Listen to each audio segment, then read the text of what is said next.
Bismillahirrahmanirrahim. Assalamualaikum warahmatullahi wabarakatuh.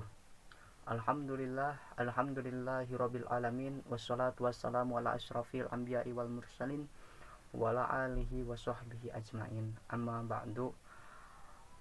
Pertama-tama puji dan syukur saya limpahkan kepada Allah Subhanahu wa taala yang mana telah memberikan kepada saya kenikmatan yang begitu banyak, kenikmatan yang begitu nikmat. Tidak lupa juga sholawat serta salamnya mudah-mudahan tetap tercurah limpahkan kepada junjungan kita, baginda kita Nabi Muhammad Shallallahu Alaihi Wasallam. Tidak lupa kepada keluarganya, para sahabatnya, para tabi'in dan makmandar, sampai kepada kita semua selaku umatnya yang meniru dan mencontoh beliau. Amin amin ya Allah ya rabbal alamin. Pada kesempatan ini perkenalkan, nama saya Ihsan Maulana. Saya adalah mahasiswa UIN Sunan Gunung Jati Bandung, Fakultas Syariah dan Hukum, Prodi Ilmu Hukum. Tujuan saya membuat video ini yaitu untuk salah satu tugas UTS atau disebut ujian tengah semester pengantar ilmu hukum yang pengampu dosennya yaitu Ibu Neng Yani Nurhayani SHMH, yang mana di sini saya akan menyampaikan salah satu menyampaikan beberapa materi mengenai pengantar ilmu hukum Indonesia. Kita mengetahui hukum adalah rangkaian peraturan-peraturan mengenai tingkah laku orang-orang sebagai salah satu anggota masyarakat. Sadar atau tidak sadar, manusia dipengaruhi peraturan hidup bersama yang mengengkang hawa nafsu dan mengatur hubungan antara manusia di dalam masyarakat. Dan kenapa sih kita harus mentaati hukum sebagai warga negara Indonesia yang baik? Mengapa sih kita harus mentaati hukum?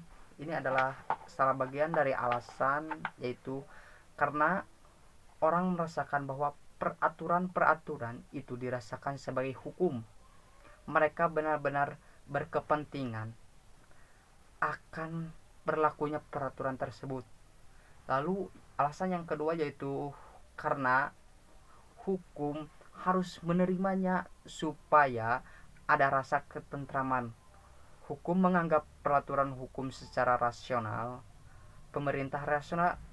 Penerimaan rasional ini sebagai akibat adanya sanksi hukum agar tidak mendapatkan kesukaran orang memilih untuk taat saja pada peraturan hukum. Lalu hukum Indonesia merupakan campuran dari sistem hukum Eropa, hukum agama dan hukum adat. Sebagian besar sistem hukum yang dianut baik perdata maupun pidana berbasis hukum Eropa kontinental, khususnya dari Belanda, karena aspek sejarah masa lalu Indonesia yang merupakan wilayah jajahan dengan sebutan Hindia Belanda. Hukum agama karena sebagian besar masyarakat Indonesia menganut Islam, maka dominasi hukum atau syariat Islam banyak, terutama di bidang perkawinan, kekeluargaan, dan warisan. Selain itu, di Indonesia juga berlaku sistem adat yang mana merupakan perurusan dari aturan-aturan setempat dari masyarakat budaya yang di wilayah Nusantara. Dan setelah itu ada tujuan mempelajari pengantar ilmu hukum, di mana tujuan tersebut ada dua tujuan, yaitu bersifat umum dan bersifat khusus. Tujuan umumnya yaitu diharapkan mahasiswa dengan mempelajari pengantar ilmu hukum Indonesia mampu memahami dan mengenai secara umum hukum yang berlaku di Indonesia, baik dilihat dari sudut pandang yuridis, tata hukum, sudut pandang sosiologis, hukum positif, maupun dari sudut pandang filosofis atau continuum. Dan yang kedua yaitu tujuan secara khusus diharapkan Mahasiswa dengan mempelajari pengantar ilmu hukum mampu mengetahui, memahami, dan mampu untuk menjelaskan secara keseluruhan sebagai materi yang dipelajari terkait aspek hukum dan pengantar hukum Indonesia secara selama 1 semester. Lalu setelah kita mengetahui latar belakang atau pendahuluan, kita masuk ke dalam materi selanjutnya, yaitu hukum dalam arti tata hukum Indonesia atau disebut hukum positif Indonesia, yang mana bahwa Pan Afredon berpendapat hukum terdapat di seluruh Indonesia, di mana ada salah satu masyarakat di situ ada hukum. Oleh karena itu, hukum sudah merupakan suatu pendapat yang diterima umum bahwa tidak ada masyarakat yang tidak mengenal hukum, sekalipun masyarakat sederhana. Seseorang antropolog Romawi, Cicero, berkata, ubi socialitas ibi ius, di mana ada masyarakat, di situ adalah hukum. Hukum ada sejak masyarakat ada. Dapat dipahami di sini bahwa hukum itu sesungguhnya adalah produk otentik dari masyarakat itu sendiri, yang merupakan karakterisasi dari naruri, perasaan, kesadaran, sikap, perilaku, kebiasaan, adat, nilai atau budaya yang hidup di masyarakatan.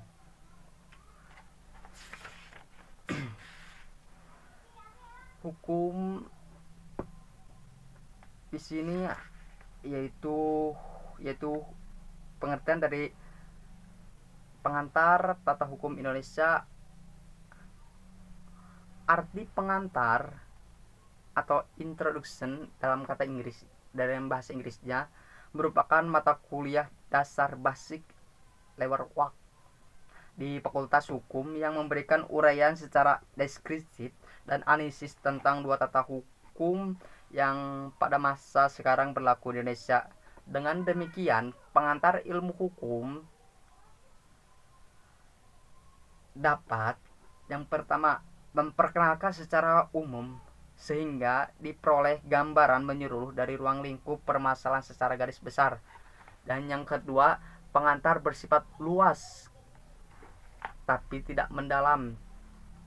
Seperti kita ingin mengetahui tentang hukum, pastinya kita harus mengetahui tata hukum Indonesia, yang mana di semester pertama kalau kita ingin mengetahui tentang hukum, membahas tentang yaitu pengantar ilmu hukum. Dan ketika kita ingin mengetahui hukum Indonesia, tentunya kita akan mempelajari yaitu pengantar hukum Indonesia yang saat ini saya pelajari, yang yaitu pengantar ilmu hukum.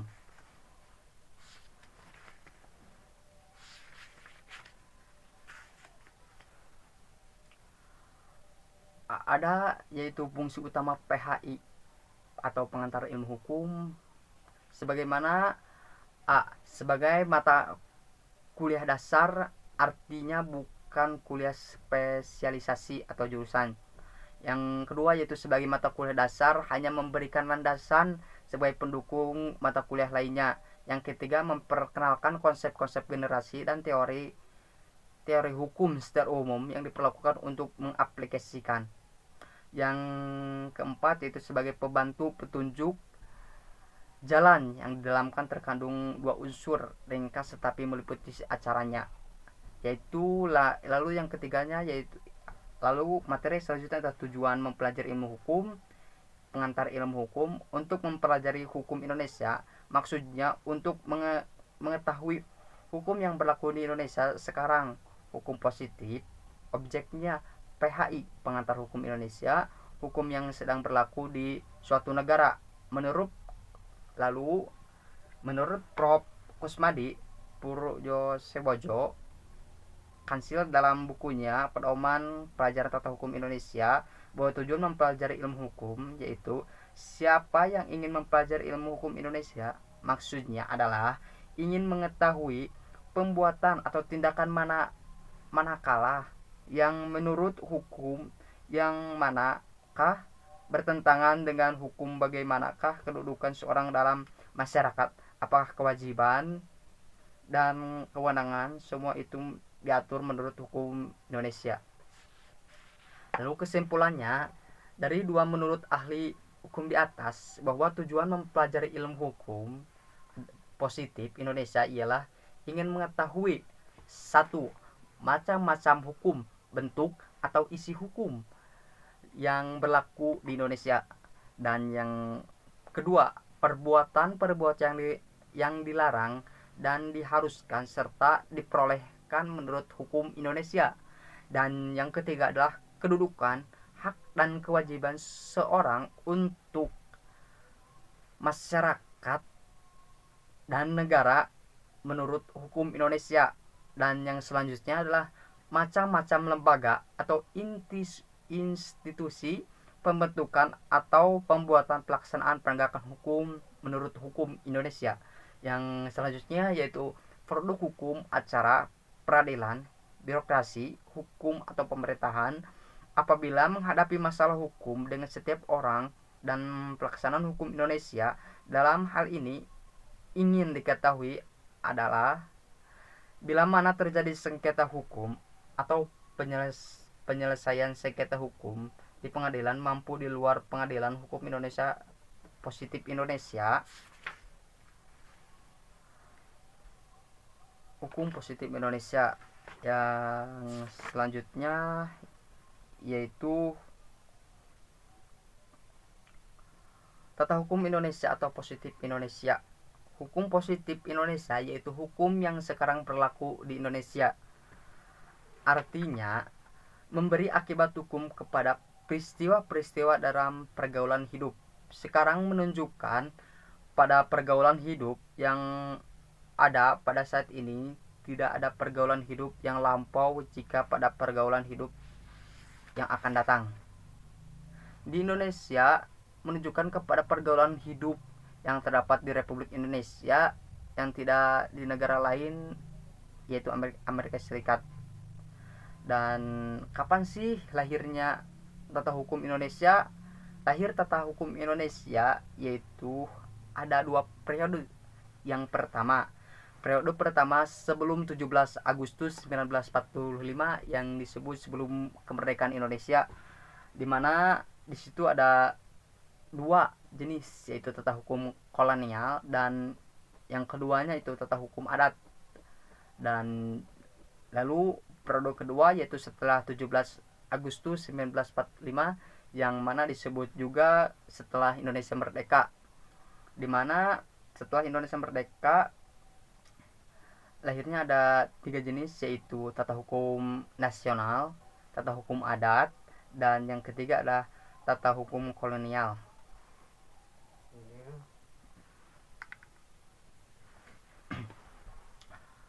Hukum positif Indonesia adalah hukum yang berlaku sekarang di Indonesia, berlaku berdasarkan peraturan yang di bawah ini.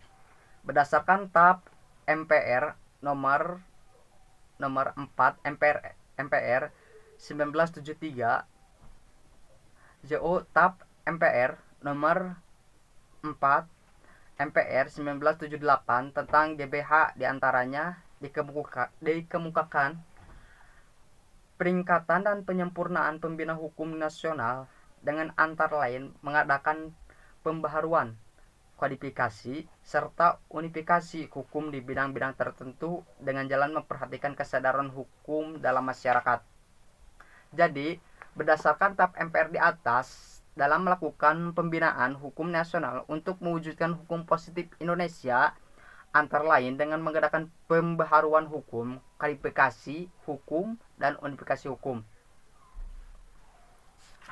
Lalu lanjut ke materi selanjutnya, yaitu materi sejarah perkembangan hukum Indonesia dan politik hukum Indonesia, di mana sejarah perkembangan hukum Indonesia yaitu dibagi menjadi beberapa masa.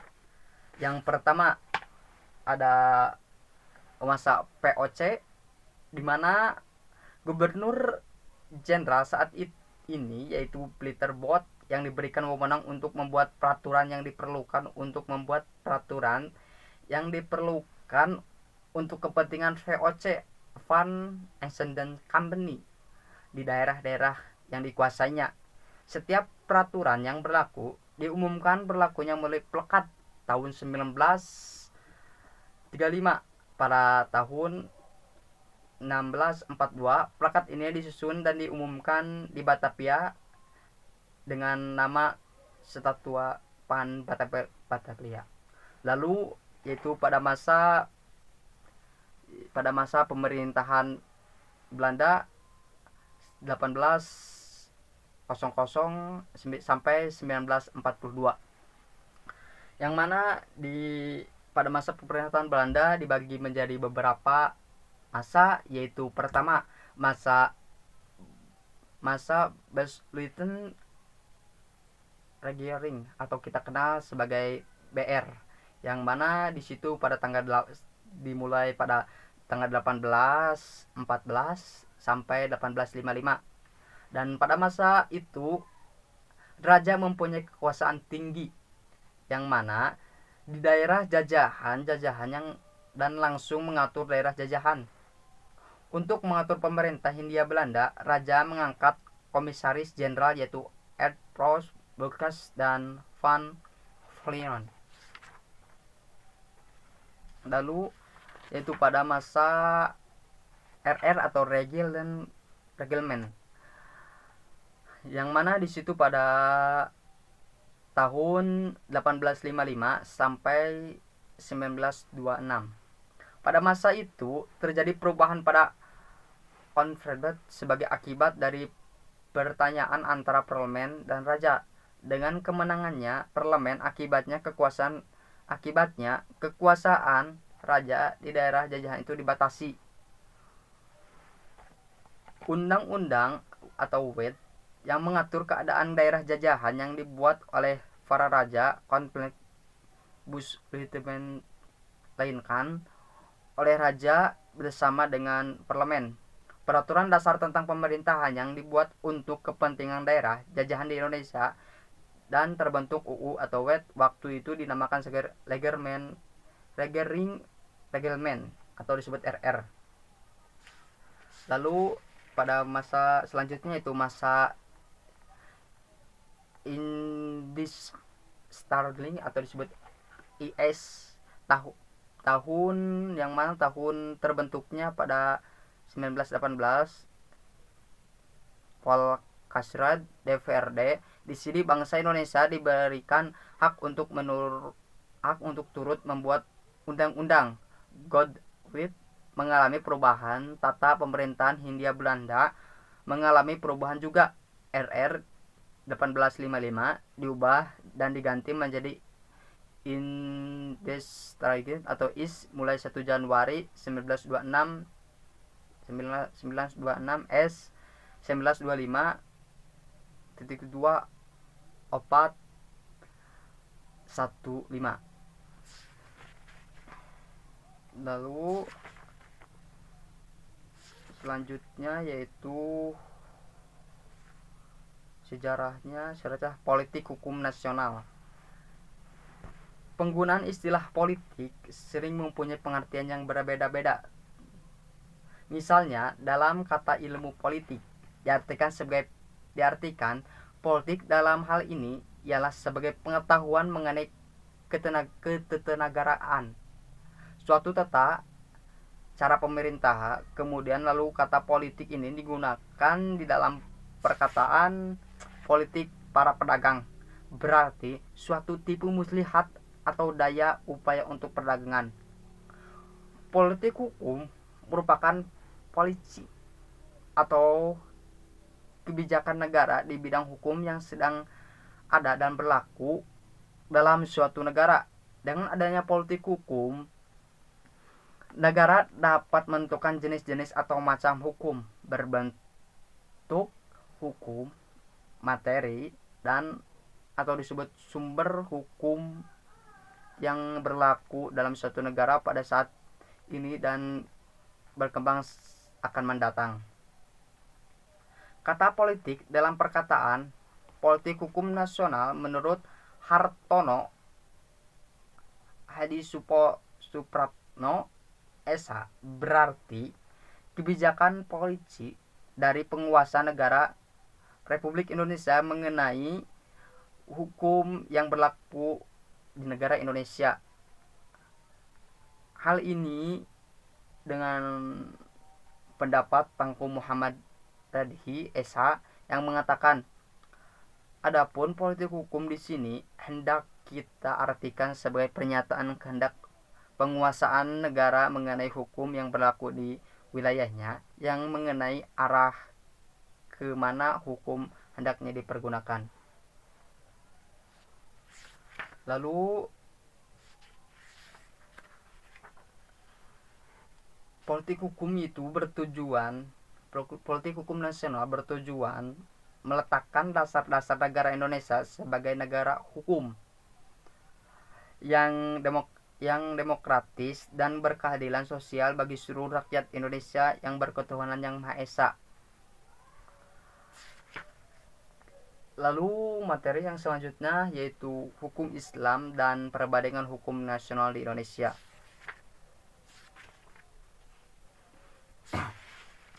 Yang mana di situ untuk membangun dan membina hukum nasional diperlukan politik hukum yang tertentu. Politik hukum nasional di Indonesia pokok-pokoknya ditetapkan dalam garis-garis besar haluan negara, dirinci lebih lanjut oleh Menteri Kehakiman Republik Indonesia.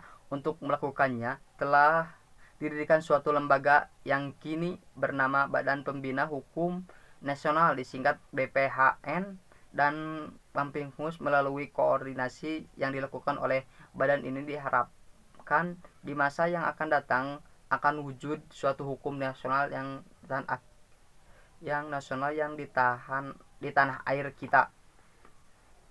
Untuk mewujudkan suatu hukum nasional bagi masyarakat Indonesia terdiri dari berbagai suku bangsa dengan kebudayaan yang agama yang berbeda-beda, ditambah lagi dengan keanekaragaman suku-suku yang berbeda, dan oleh penguasa kolonial dahulu bukanlah pekerjaan yang mudah.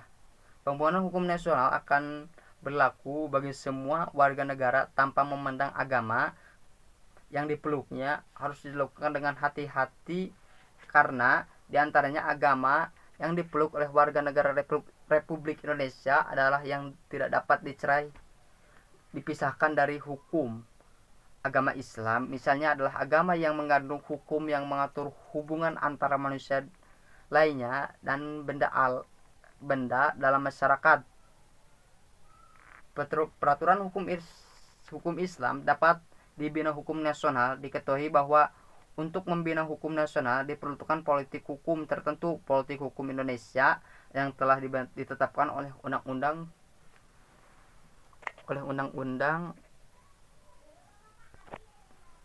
1945 pokoknya dirumuskan dalam dan dilaksanakan Departemen terkait Koordinasi dan Badan Pembinaan Hukum Nasional atau BPNH.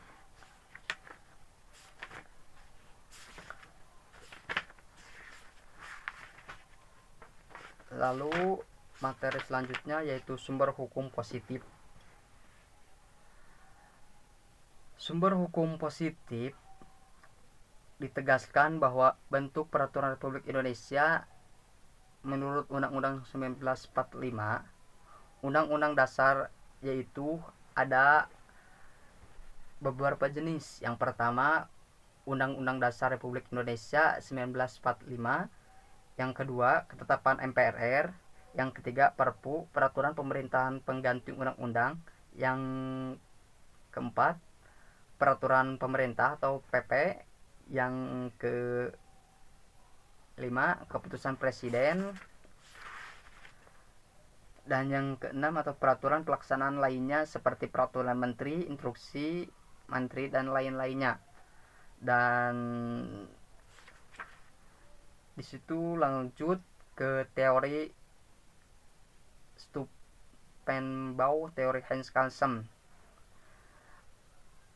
Teori Timbau adalah teori yang mengenai sistem hukum atau Helkansem oleh Helkansem yang menyatakan bahwa sistem hukum merupakan sistem anak tangga dengan kaidah-kaidah berjenjang di mana norma-norma yang paling rendah harus berpegang pada norma-norma yang lebih tinggi, dan kaidah hukum yang tertinggi seperti konstitusi harus dipegang pada norma hukum yang paling mendasar. Lalu selanjutnya yaitu materi yang selanjutnya yaitu mengenai pengenalan hukum perdata. Hukum perdata ada dua jenis, yaitu hukum perdata material dan hukum perdata formal. Yang mana hukum perdata material bisa disebut dengan hukum perdata saja, dan sedangkan hukum formal lazimnya disebutkan hukum acara perdata, disebutkan hukum acara perdata.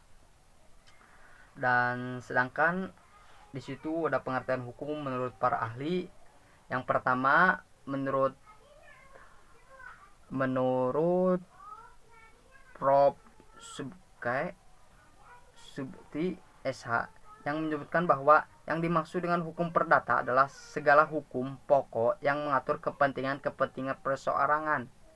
Dan menurut HPF A. Volmar, hukum perdata adalah aturan-aturan atau norma-norma yang memberikan pembatasan dan oleh karenanya memberikan perlindungan pada kepentingan perseorangan dalam perbandingan terdapat antara kepentingan satu dan kepentingan yang lain dari orang dalam suatu masyarakat tertentu, terutama yang mengenai hubungan keluarga dan hubungan lalu lintas.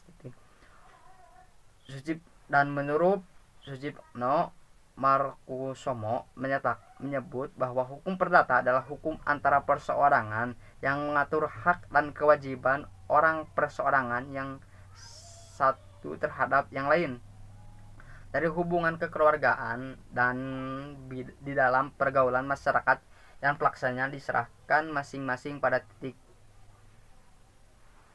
pihak tertentu.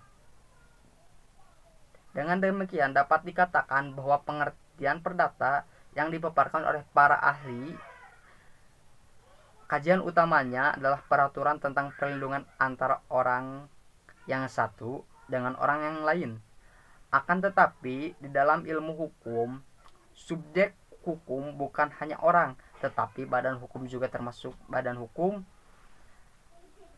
Jadi untuk pengertian yang paling sempurna yaitu keseluruhan kaidah-kaidah hukum, baik tertulis maupun tidak tertulis, yang mengatur hubungan antara subjek hukum suatu dengan yang lainnya dalam hubungan kekeluargaan dan di dalam pergaulan kemasyarakatan. Yaitu yang selanjutnya berikut ini adalah simpulan dari beberapa pengertian dari hukum perdata. Yang pertama, hukum perdata adalah rangkaian peraturan hukum yang mengatur hubungan hukum antara orang yang satu dengan orang yang lainnya dengan menitik beratkan pada kepentingan perseorangan. Dan yang selanjutnya yaitu hukum perdata adalah ketentuan-ketentuan yang mengatur dan membatasi tingkah laku manusia dalam memenuhi kepentingannya. Dan yang selanjutnya hukum perdata adalah ketentuan dan peraturan yang mengatur dan membatasi kehidupan manusia seseorang dalam usaha untuk memenuhi kebutuhan atau kepentingan hidupnya. Dasar-dasar dan yang selanjutnya yaitu dasar-dasar hukum berlakunya hukum perdata. Yang pertama pada pasal 2 peraturan undang-undang dasar 1945 menentukan bahwa segala badan negara dan peraturan yang ada masih berlaku selama belum diadakan untuk menurut undang-undang dasar ini. Kemudian pasal 4 aturan peralihan undang-undang, di sini segala kekuasaan yang dijadikan oleh presiden dengan bantuan sebuah komite nasional pusat berdasarkan aturan-aturan peralihan, dan Presiden mengadakan pengumuman peraturan pemerintahan nomor 2 tahun 1945 yang dibubuhi sebagai berikut. Kami Presiden Republik Indonesia, ketertiban masyarakat berdasarkan atas aturan peralihan Undang-Undang Dasar Negara Republik Indonesia Pasal 2 berhubungan dengan Pasal 4 menetapkan peraturan sebagai berikut. Pasal 1. Sebagai badan negara dan peraturan yang ada sampai berdirinya Negara Republik Indonesia tanggal 17 Agustus 1945 selama diadakannya yang baru menurut Undang-Undang Dasar masih berlaku asal tidak bertentangan dengan undang-undang tersebut. Pasal 2. Peraturan ini mulai berlaku pada 17 Agustus 1945 dalam penjelasan peraturan pemerintah nomor 2 tahun 1945. Ini disebutkan bahwa diadakan peraturan pemerintah disebut adalah untuk lebih menegaskan berlakunya pasal 2 aturan peralihan Undang-Undang Dasar Republik Indonesia 1945. Jadi berdasarkan pasal 2 aturan pemerintahan Undang-Undang Dasar 1945 atau pemerintah nomor 2 tahun 1945, maka keadaan hukum pemerintah pada tanggal 17 Agustus 1945 diteruskan berlakunya di Indonesia. Bagaimana keadaan hukum perdata pada tanggal 17 Agustus 1945 itu? Sebagaimana diketahui, negara Indonesia pada waktu itu dijajah oleh Jepang, sehingga sebelum tanggal 17 Agustus 1945 berlaku peraturan pemerintah bertentangan Bala Jepang. Untuk daerah Jawa dan Madura, pemerintah Bala Tentara Jepang telah mengeluarkan Undang-Undang Nomor 1 tahun 1942 tanggal 7 Maret 1942 di mana dalam pasal 3 dinyatakan sebagai berikut. Semua badan pemerintahan dan kekuasaan hukum dan undang-undang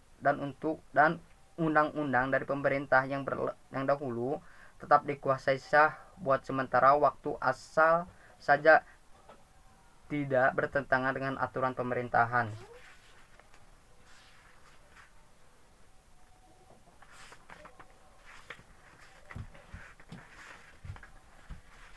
Lalu di situ ada sistematika kitab Undang-Undang Hukum Perdata, yang mana sistematika menurut ilmu pengetahuan atau sistematika secara material, yaitu ada personal rights, hukum orang, family rights, hukum keluarga, fargen rights, hukum harta kekayaan, effect rights, hukum waris. Dan sistematika menurut KUH Perdata, sistematika secara formil, yang mana bab 1 tentang orang atau van Forsell, personet, dan bab 2 tentang benda, van Jacken, dan bab 3 tentang perikatan, van Perbestensen, dan bab 4 tentang bukti dan kadaluarsa atau van Degen. Buku 5 ini merupakan hukum acara perdata, hukum perdata formal, dimuat dalam Hifar atau Rif disebut bagian dari hukum tata hukum atau HB yang masih berlaku saat ini berdasarkan S 1941.244. Lalu materi selanjutnya itu pengenalan hukum adat di Indonesia. Hukum adat sangat sulit didefinisikan karena dihadapkan istilah hukum adat berasal dari terjemahan dari perkataan adat Rechts oleh Snook Hoogland, seorang ahli pengetahuan Islam, bahwa hukum adat sebagai adat di Rechtsgolfenhoven artinya adat yang mempunyai sanksi hukum atau berlainan dengan pada beberapa kondisi. Dan menurut Tarhet, hukum adat adalah keseluruhan peraturan-peraturan yang menjelma dalam keputusan para fungsionalis hukum yang mempunyai wibawa serta pengaruh yang dalam pelaksanaannya berlaku dengan serta-merta dalam pengetahuan yang dipenuhi rasa penuh hati. Dan menurut Sukanto, dalam bukunya Hukum Adat Indonesia merupakan keseluruhan adat yang tidak tertulis yang hidup dalam masyarakat berupa kesusilaan, kebiasaan, dan kezaliman yang mempunyai akibat hukum. Hukum adat adalah adat yang mempunyai saksi.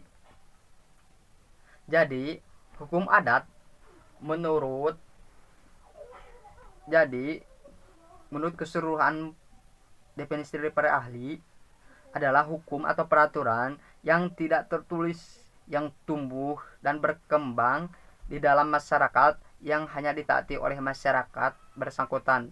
Hukum adat mempunyai kemampuan mensesuaikan diri dan etasi karena peraturan-peraturan yang tidak tertulis. Dan materi selanjutnya tentang bentuk hukum adat, dan di mana hukum adat itu ada dua bentuk. Yang pertama adalah bentuk tertulis dan yang kedua adalah bentuk tidak tertulis. Yakni bentuk tertulis yang sudah mengenal adalah tulisan.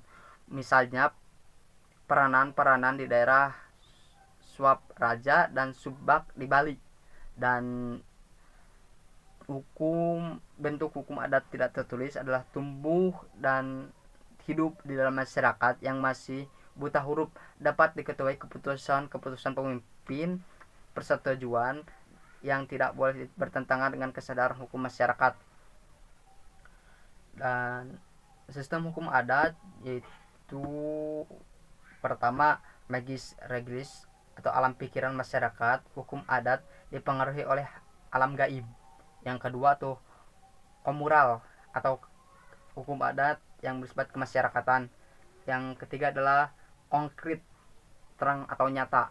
Yang keempat adalah partisiple komis atau disebut masyarakat adat yang tidak dapat melepas dirinya dari perasaan, persatuan, kebatinan, dan anggota masyarakat yang lainnya.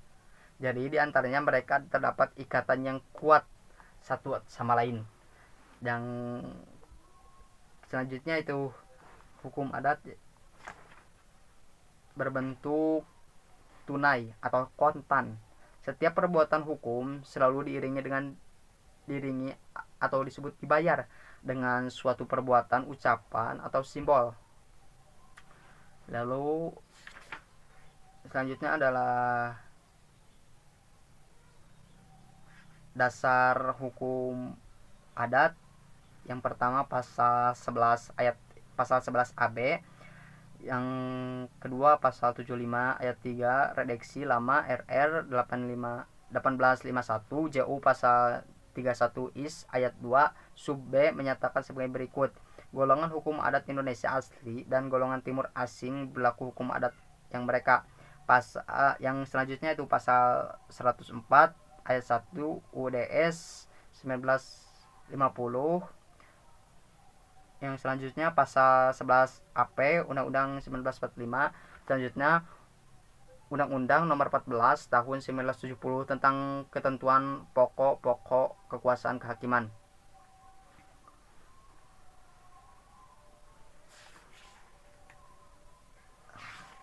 Lalu materi selanjutnya yaitu tentang pengenalan hukum dagang. Menurut R. Swekandono mengatakan bahwa hukum dagang adalah bagian dari hukum perdata pada umumnya, yakni mengatur masalah perjanjian dan perikatan yang diatur dalam buku 3 Burgerlijk Wetboek atau BW. Dengan kata lain, hukum dagang adalah himpunan peraturan-peraturan yang mengatur seseorang dengan orang lain dalam kegiatan perusahaan yang terutama terdapat dalam kodifikasi KUHD dan KUH PDT. Hukum dagang dapat pula dirumuskan adalah serangkaian kaidah-kaidah yang mengatur tentang dunia usaha atau bisnis dalam lalu lintas perdagangan. Lalu hubungan hukum dagang dengan hukum perdata. Hukum dagang adalah hukum perikatan yang timbul dari khusus lapangan perusahaan. Hukum perdata diatur dalam KUHP Perdata dan hukum dagang diatur dalam Kitab Undang-Undang Hukum Dagang atau KUHD. Kesimpulan ini sekaligus menunjukkan bagaimana hubungan antara hukum dagang dan hukum perdata. Jadi hukum dagang dan hukum perdata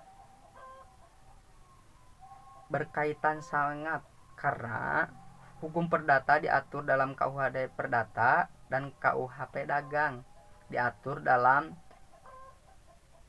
Undang-Undang Hukum Dagang. Jadi hukum perdata dan hukum dagang ini diatur dalam KUHD dalam hukum dagang juga. Lalu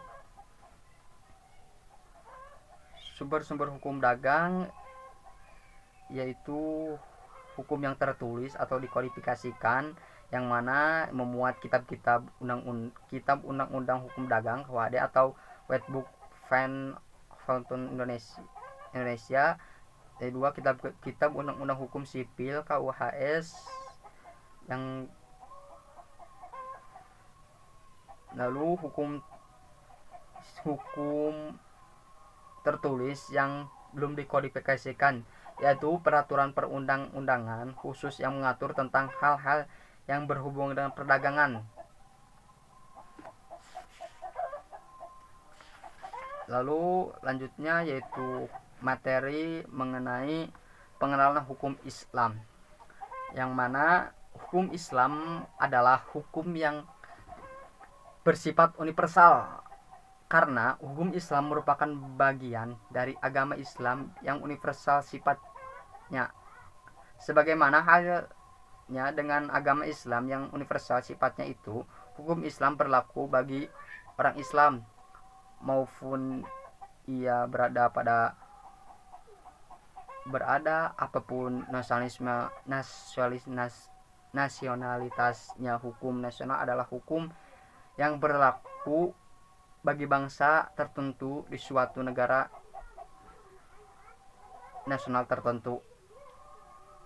Mayoritas bangsa Indonesia beragama Islam. Keadaan itu mendorong kepada cita-cita pembentukan hukum nasional yang sesuai dengan cita-cita moral yang terbentuk oleh cita-cita batin dan kesadaran hukum rakyat Indonesia. Islam banyak mempengaruhi pemikiran dan semangat kemerdekaan bangsa Indonesia dan terbentuk di negara Republik Indonesia. Menurut Hajarin, seperti yang dikutip oleh muridnya Muhammad Daud Ali, mengandung norma dan garis hukum yang diatur dalam pasal 29 ayat 1 Undang-Undang 19 bahwa negara Republik Indonesia berdasarkan atas ketuhanan yang Maha Esa. Hal itu hanya dapat ditafsirkan antara lain sebagai berikut. Dalam negara Republik Indonesia tidak boleh terjadi atau berlaku suatu ketentangan kaidah-kaidah hukum Islam bagi umat Islam, kaidah agama Nasrani atau agama Hindu Bali bagi Hindu Bali. Lalu yang kedua, negara Republik Indonesia wajib menjalankan syariat Islam bagi orang Islam, syariat Nasrani bagi orang Nasrani, dan syariat Hindu bagi orang Hindu. Yang ketiga, syariat yang tidak memerlukan bantuan kekuasaan negara untuk menjalankannya. Lalu yaitu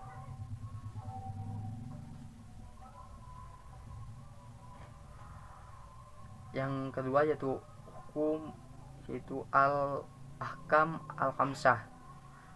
Al-ahkam al-khamsah bisa disebut hukum taklifi, adalah ketentuan yang menganut para mukallaf atau orang yang dipandang oleh hukum cakap melakukan perbuatan hukum baik dalam bentuk hak dan kewajiban maupun larangannya, yang mana di situ hukumnya ada beberapa. Yang pertama adalah hukum wajib, yang mana hukum wajib itu suatu perbuatan yang dituntut oleh Allah, yang dilakukan secara tuntut pasti, yang diberikan ganjaran pahala bagi orang yang melakukan dan diancam bagi orang yang tidak melakukannya. Dan hukum wajib itu dibagi menjadi dua, yaitu wajib ain dan wajib kifayah. Lalu selanjutnya yaitu ada sunnah, yang mana sunnah ini bisa dikatakan dilakukan mendapatkan pahala dan tidak dilakukan tidak mendapatkan dosa. Yang mana sunnah pun dibagi menjadi dua, yaitu sunnah muakkad dan sunnah ghair muakkad. Yang selanjutnya yaitu hukum secara haram, yang mana haram pun dibagi menjadi dua, yaitu haram jati dan haram ardi atau ghair jati. Di mana hukum haram ini kalau dilakukan mendapatkan siksaan atau tidak diperkenankan oleh Allah, dilarang oleh Allah. Dan yang selanjutnya itu hukum makruh. Setelah makruh ada pula hukum mubah, halal dan jaid. Dan segitu mungkin yang dapat saya sampaikan, yang mana mohon maaf sebelumnya kalau penyampaiannya tidak bagus ataupun tidak baik, karena saya di sini lagi tahapan belajar, dan mudah-mudahan ibu dapat atau semuanya dapat mencerna sedikit demi sedikit penjelasan dari saya. Sekian dan terima kasih. Assalamualaikum warahmatullahi wabarakatuh.